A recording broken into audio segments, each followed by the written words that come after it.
Great. Thank you so much, Professor Tonchev. And actually, we'll go directly to Professor Cui to reply to actually one of the questions that you were raising during your part. So about Afghanistan, so China's role in Afghanistan, and if I can add something for both of you, would be to discuss about Iran. So what's going on with the Iran nuclear deal? I know that the past few days, Biden, in our interview in the New York Times, was saying how important it is for the US to go back on their steps there.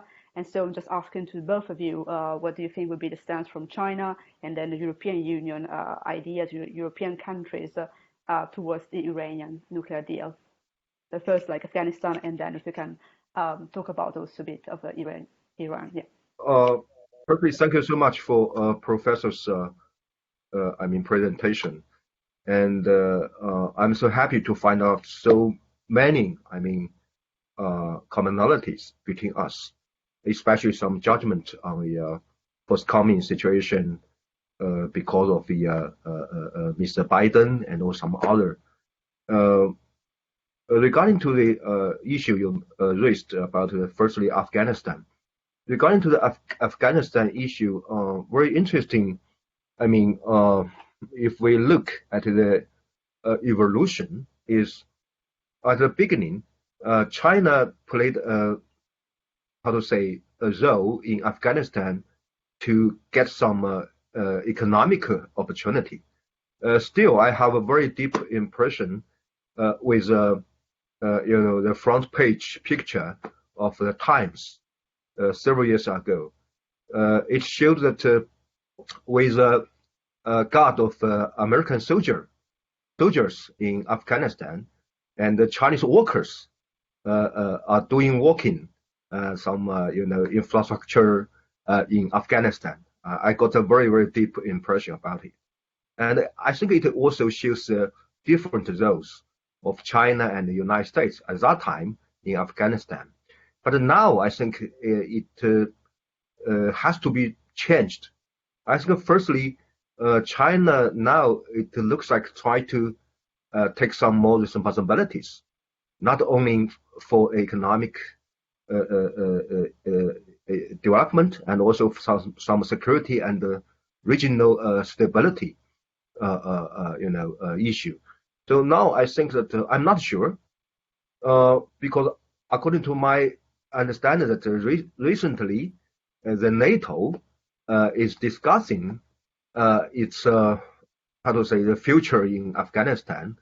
Mr. Stoltenberg realized there is a dilemma for NATO in Afghanistan. It will keep staying or will withdraw from Afghanistan. I don't know, but I hope that it could be a potential, cooperation field for China and NATO. Even now, between China and NATO, we don't have any, open official, link. But I hope that once we try to get a more positive position for China and for its relations with NATO, perhaps I think it would be a potential, field for the cooperation, which means that if China could provide some more, contribution to help the stability and also sustainable, stability in Afghanistan by cooperating with NATO. But of course, it depends on firstly, how about the China-US relations, especially during the Biden administration. Once there will be a more friendly or less tensions between China and the US, I think all of these issues could be on the table for discussing. Another issue is regarding to the Iran nuclear issue. So far, China showed its, the same stance with other European countries to uphold the JOPA. Of course, I think it also depends on partly the posture from Mr. Biden. Today, I got information from American TV say that Mr. Biden it looks like now there will be new state or new round of this how to say this competition between Iranic government and Biden administration. So I think firstly, for China and the European countries, we need to at the beginning give some space for Biden and Iran themselves. I think they could try to find out if there are more space for this issue than Trump administration.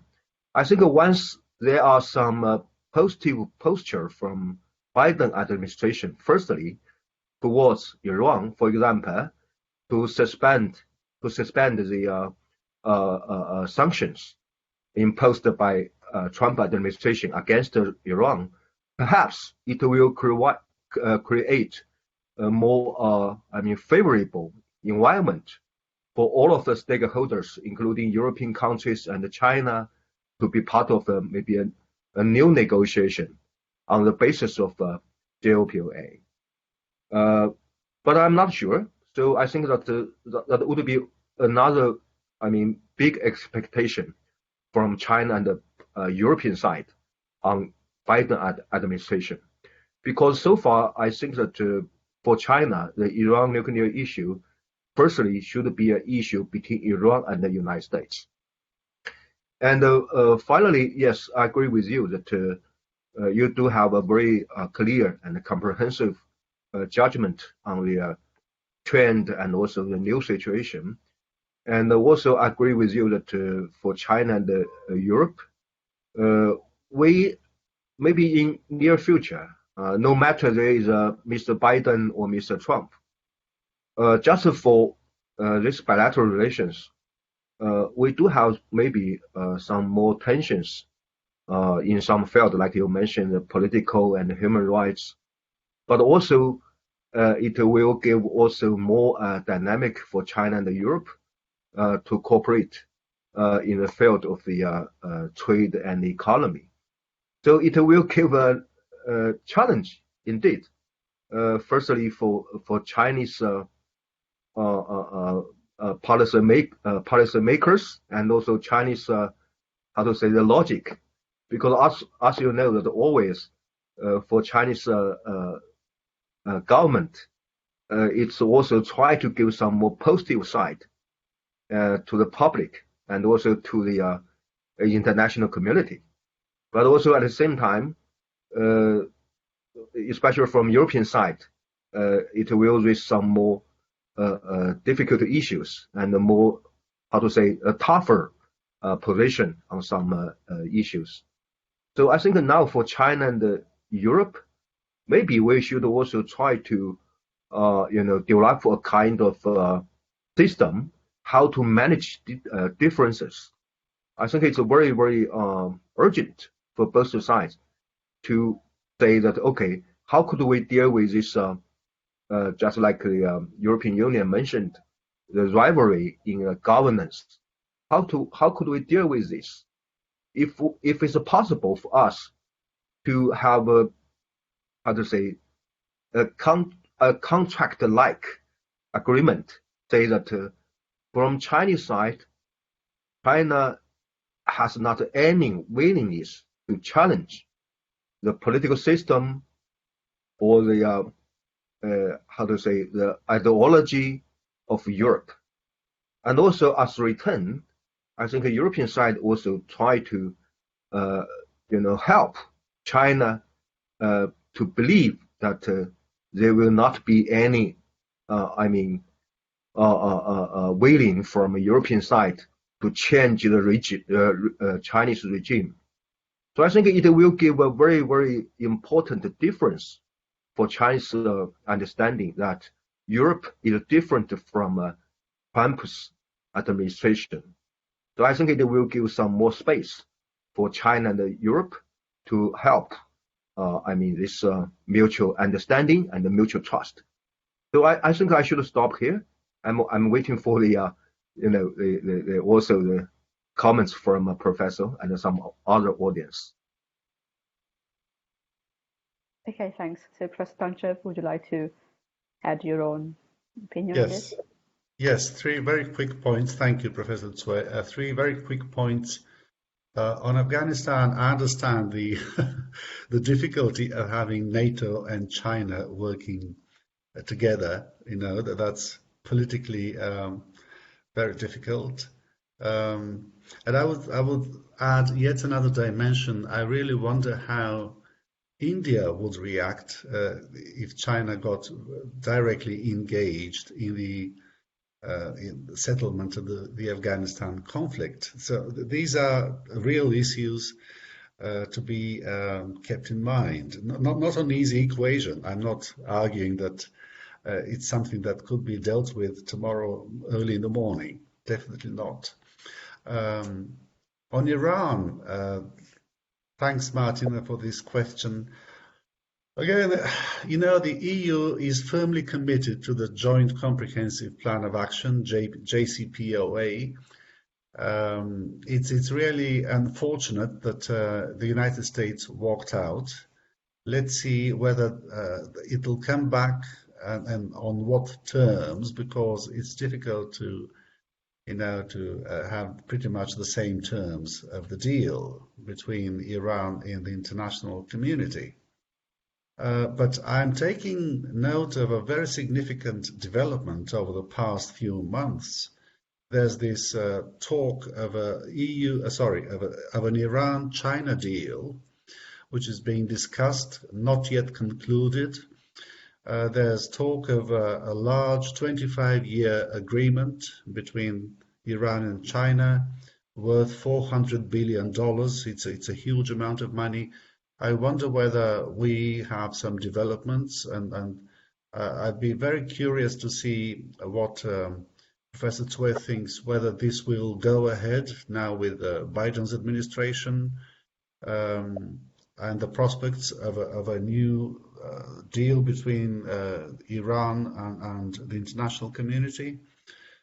And the third point, again, in response to Professor Tsui's remarks, I don't think that the EU would support a regime change in China, but the EU certainly has taken a firm stance on developments in Hong Kong, because it is seen as an international commitment of China all the way to 2047.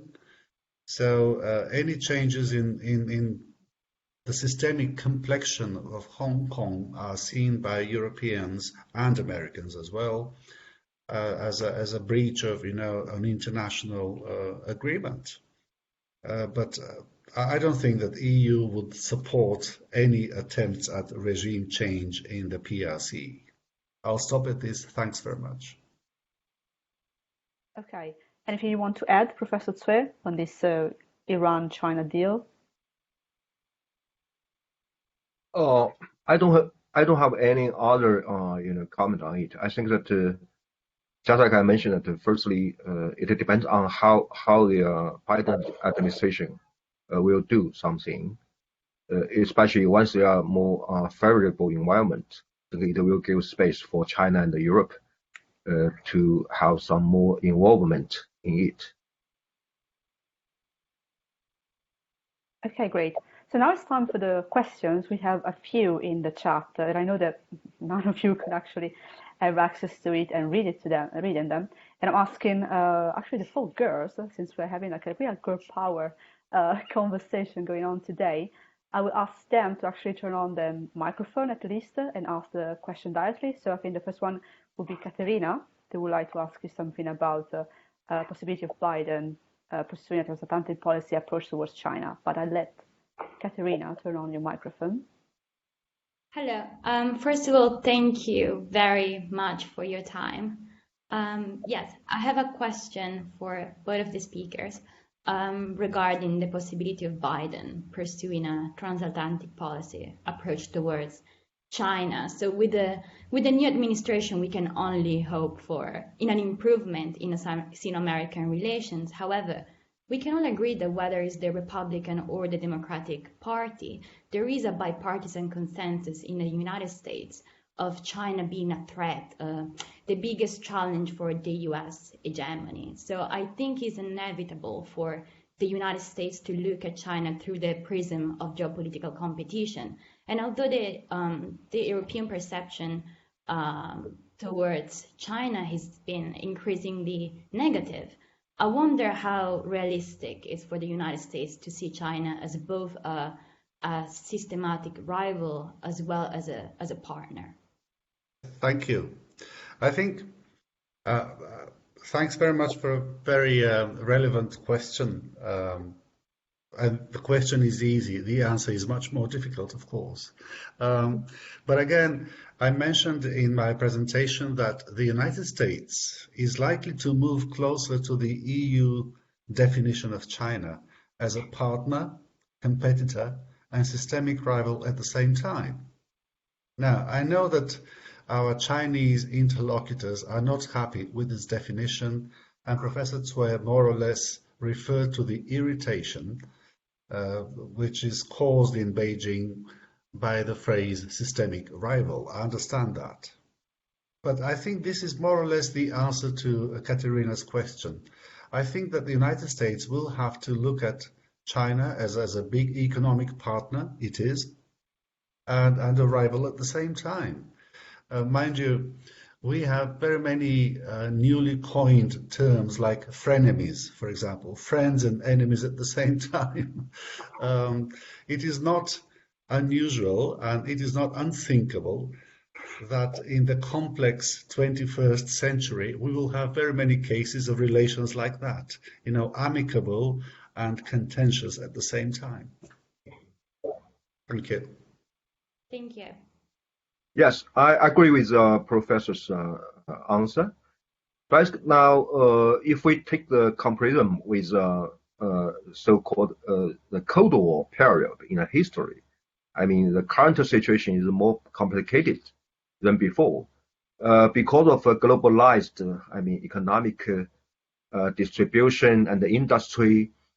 I think now for every players, including China, US, and Europe, all of them not yet, or maybe never, ready to take any price to have a new Cold War. So, because a new Cold War means decoupling totally economically. So the economy itself and also the life standard for every country, for every economy will suffer a lot. So I don't think that China, US, and Europe will try to, taste the very, very bad, situation.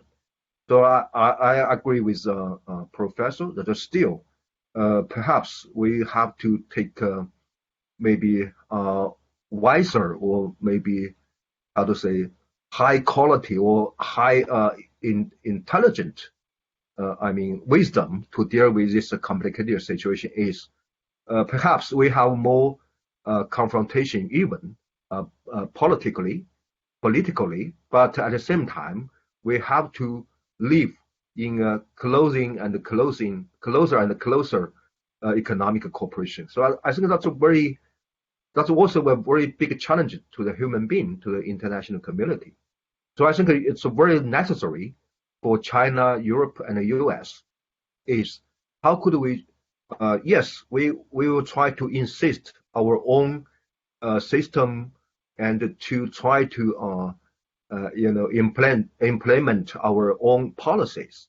But at the same time, could we try to find a robust basis for this, some common grounds, which means that we can do something, but it will not take the price of the economic suffering and also the people's life standard like that.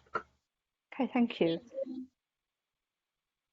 And like now to move to the question of Alessia, if you can turn on the microphone, that is about the role of Italy in between like China and Europe.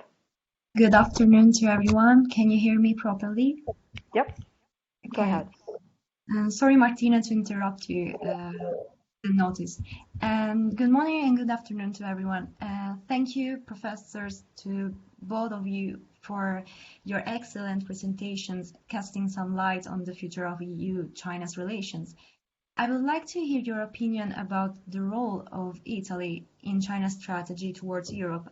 And considering the fact that just about 1 year ago, Italy was the first nation of the G7 to sign up to the Belt and Road Initiative. But now, due to the pandemic situation, things have deeply changed, I think. What we should expect from this potential bilateral relation, and what could it be the impact on both China's initiatives in Europe and on the European Union side, notably on the relations among member states themselves? Thank you very much. Okay.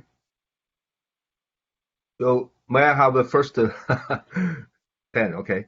So regarding to the cooperation between member states like Italy and China, yes, you're right to say that China take the importance of Italy, become the first country in the G7 to sign the MOU of BRI with China. And also, I think China also take the importance of its cooperation with Italy, especially on some very specific area, including the harbors, infrastructure, and also ship line cooperation, and also some industry, some other. So if we look at this MOU of BRI cooperation between China and Italy, we can find out a very, very big requirement from Italy. But of course, I also realize that the requirement or the dynamic for Italian side to have a cooperation in the frame of a BRI with China is since the more than 10 years ago, because of Eurozone debt crisis. So far, Italy needs to get some more, cooperation, not only with other member states in European Union, and also from other areas out of the European Union. But now I think that, just like you mentioned, because of pandemic, I think what you are meaning is maybe a change of public opinion in Italy or some other European countries about China.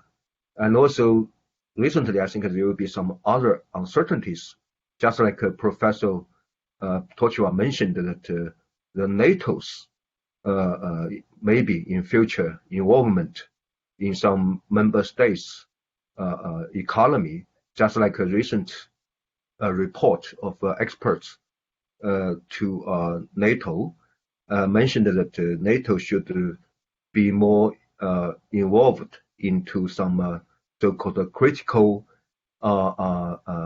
infrastructure or critical assessment in some member states. I think it will give some other uncertainties for the future cooperation between China and Italy.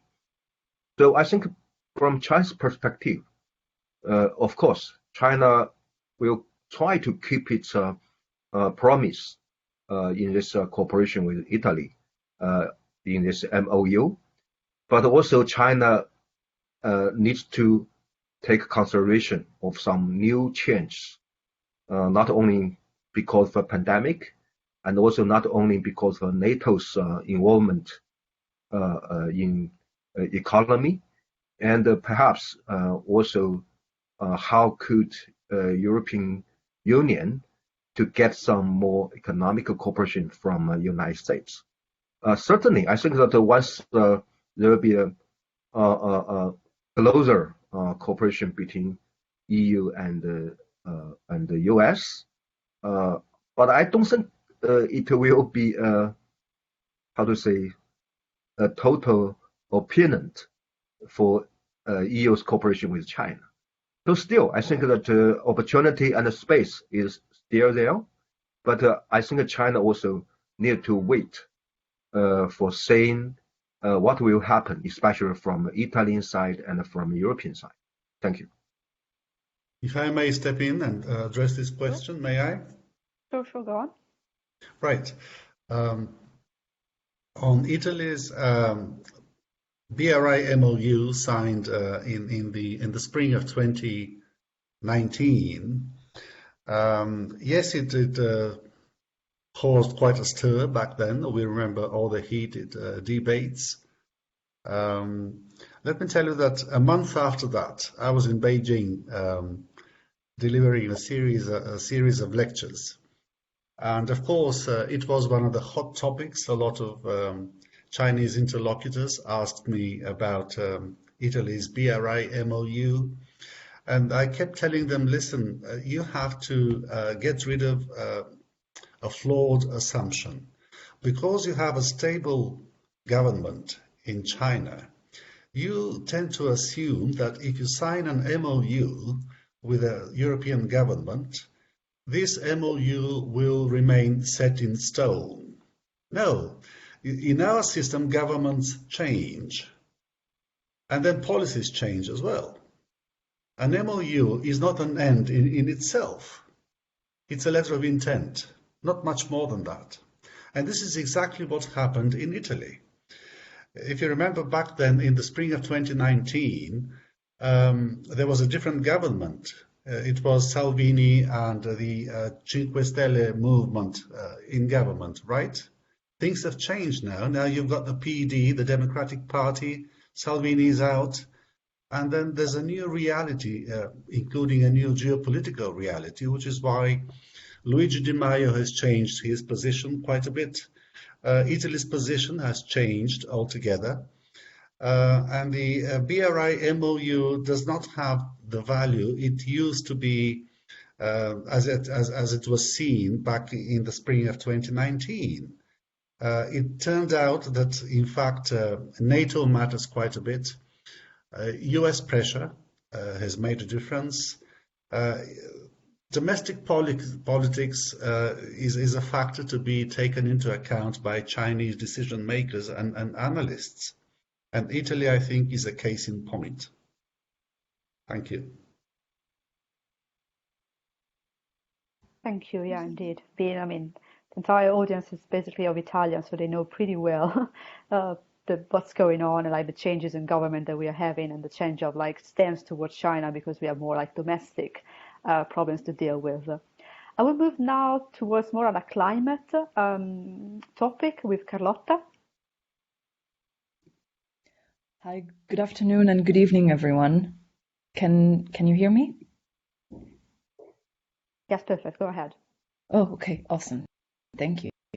So first, I want being able to connect to ThinkINchina is probably today the highlight of my year, is the sign that things are slowly but surely going back to normal also.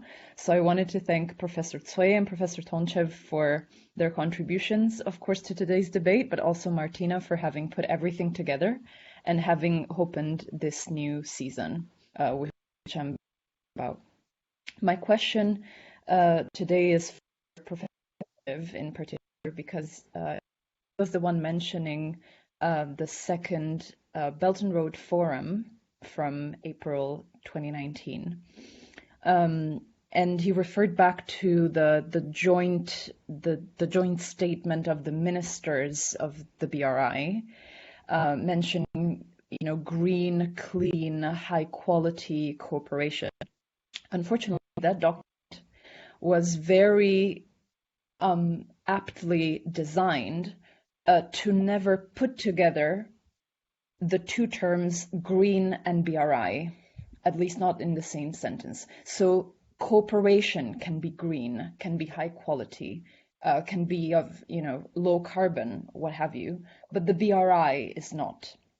And so I fear that by relying on this very small but effective rhetorical device, the Chinese government is very clearly stating that there is not so much room for cooperation, or there's not enough space perhaps for partners like the EU in particular to try and help it make the BRI more low carbon, greener, more high quality, simply because perhaps these are marginal results that are very, that everyone is hopeful that will be achieved, yet are not at the very core of what the BRI is all about. And I was wondering if, yes, we are still a credible partner. The EU is still a credible partner to achieve some of these goals. Thank you. I also would like to take the first hand. So firstly, thank you this question, but I need to maybe give you some more fact. Is not only on the rhetoric level, China promised a green BRI already. You can find as a government document issued in the year of 2017. I mean, 3 years ago. It's a joint guideline from the Ministry of Environment and also the development, the Committee of Development and Planning, and also Ministry of Foreign Affairs, and also Ministry of Commerce of China. All of these ministries, they launched a guideline to guide this green BRI construction. Maybe you can find this document from Chinese official website. And secondly, also China try to have some policy, change. I understand that for this BRI, not only in Asia and also in some European countries, several years ago, that China helped the local government to develop some, as we know, the traditional energy plants, including the Bosnia and Herzegovina, some other, especially the Balkan states. So yes, I think still, even China has its rhetoric announcement and also the guidelines of policy to have this green BRI. But still, in reality, China also needs to overcome some barriers.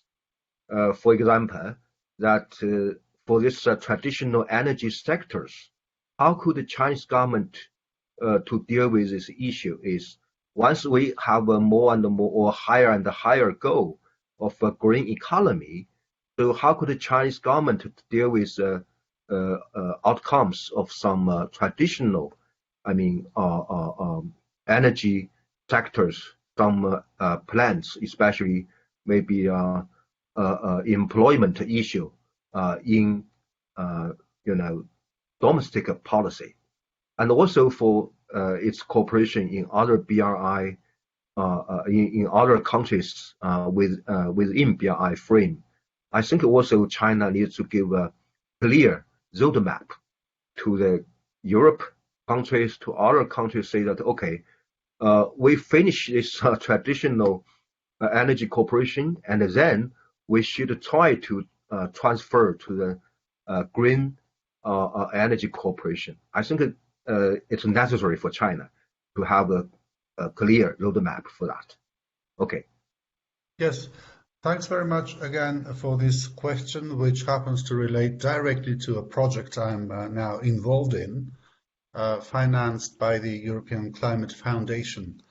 And in fact, I'm now looking at, together with some colleagues at Merics, we are looking at carbon dioxide emissions along BRI routes, which is a very real problem, I'm afraid. I would say that what happened back in April 2019 at the second Belt and Road Forum with President Xi's pronouncement was an acknowledgement of existing and growing controversy in a number of BRI projects. And of course, the Chinese leadership rightly acknowledged this. The question here is, can these pronouncements be translated into action? There's at least one big discrepancy, because most of these Chinese companies constructing coal-fired and polluting power plants along BRI routes are SOEs that are state-owned. So one would expect that all these guidelines that Professor Cui referred to should be implemented by state-owned enterprises. They are not. So this is the very first discrepancy. And one cannot avoid asking the question, do SOEs, Chinese SOEs, actually take any instructions from Beijing, and are they bound by these instructions? The second question is 300 megawatt coal-fired unit. It has a life cycle of at least 40 years. So the problem is that you may be constructing something today in 2020, but it actually commits the host country to pollution all the way to 2060. And this is yet another significant parameter to be kept in mind when a decision is made in order to authorize the construction of these heavily polluting units by Chinese companies, financed by Chinese banks, employing Chinese workers in foreign countries, not in China itself. And that's the third discrepancy that I already mentioned in my presentation. China seems to be exporting polluting Rust Belt technologies and industries abroad, burdening other countries with CO2 emissions, while at the same time, Chinese authorities are rightly struggling to clean China's environment. Thank you. Since we've been kind of running late now, I mean, we've been talking for almost 2 hours now, I will have to take like the moderator role and just choose one of last question for both of you. So I would ask Chiara to join us. Hi, With a good question morning, about like everyone. the Indo-Pacific strategy. Yeah, thank you. Hi, can you hear me? Hi. So I actually asked two questions, but I will limit myself to just one of it. Of course, first of all, thank you, both of you, for your contributions, professors. My first question was actually about, it was for Professor Cui. How does China perceive the national initiatives from Germany and Netherlands in the Indo-Pacific strategy? And if I may add as well, does that change the perception of China of the actually efficiency of the Europe? Thank you. Okay, thank you for this question. And before answer the question, I try to give also some response to Mr. TONCHEV's comments on so-called Chinese energy issue in some European countries or some other.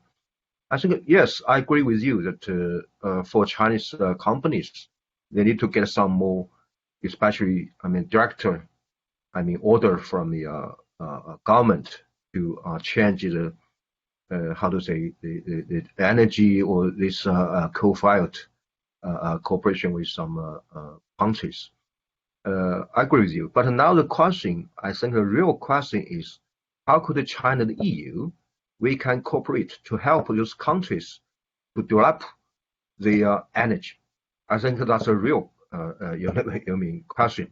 Because according to my discussion with some Chinese companies who run the energy plant or coal-fired plants in Balkan states, I got a very shocking reality or fact is, for some countries, a very big leakage of the electricity. So especially according to the current level of development, it's so difficult or so cost for them to have a new energy. So I think it's a real issue for maybe a new cooperation area between China and EU.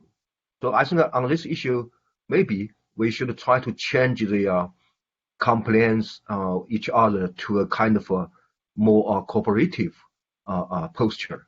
So for this question, the Germany and the Netherlands Indo-Pacific strategy, I think firstly it depends on how this Chinese general understanding about the so-called Indo-Pacific strategy, and then secondly, how could China regard its what kind of role of Germany, Netherlands, or some other member states of the European Union try to play in Indo-Pacific region.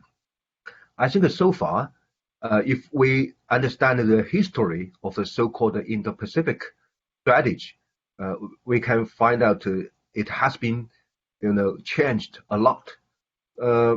Nearly 8 or 9 years ago, it's Japan who proposed firstly the so-called Indo-Pacific strategy in Japanese version.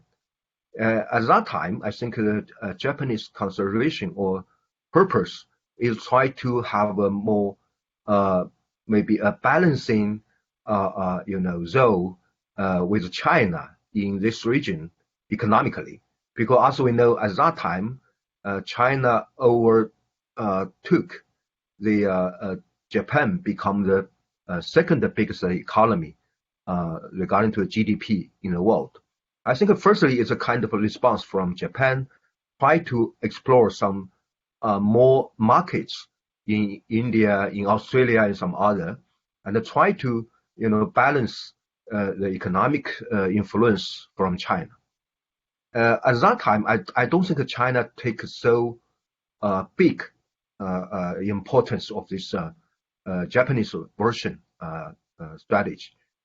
But once Trump administration had American version in the Pacific strategy, I think it looks like gives some more pressure to China, because according to Chinese understanding that so-called the Indo-Pacific strategy of the United States is an instrument for Trump administration to also contain China. So once China keeps this understanding about the American Indo-Pacific strategy, I think certainly China will try to oppose it. But now the question for China is, once there is a German version, Netherlands version, French version, how could it be? So I think firstly it depends on which kind of action will be taken by Germany or some other European countries once they want to implement the Indo-Pacific strategy. I think on this regard, China used to be open to any kind of a constructive role from the European side in Asia and the Pacific region. So I think now the question for both sides is China and Germany, China and the Netherlands, or maybe in future China and the European Union, we should to try to define, to find out a common stance on what the constructive role would be. Okay, so I think that recently Madam Kallenbauer, I mean the Minister of Defense from Germany, she said that okay, maybe in near future the German warship will go to South China Sea. Okay, once there is a warship from Germany go to South China Sea, which kind of meaning it will be? So I think before German levy do something like this, I think hopefully German government and the Chinese government, they should have a mutual understanding on that. What's the goal of the German warship come to South China Sea?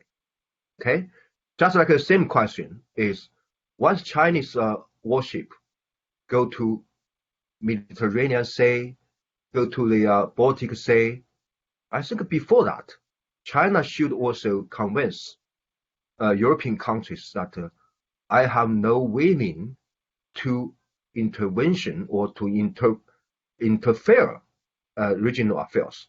I just try to help the solution of regional issue like that. So I think it depends on how could both sides, I mean, China and the European countries, to find the common grounds and to have some more mutual trust like that. Thank you. So thank you both for your time and your expertise and your patience in the past few days with me and on the technological issues. Thank you for the attendees of today and all the very interesting questions.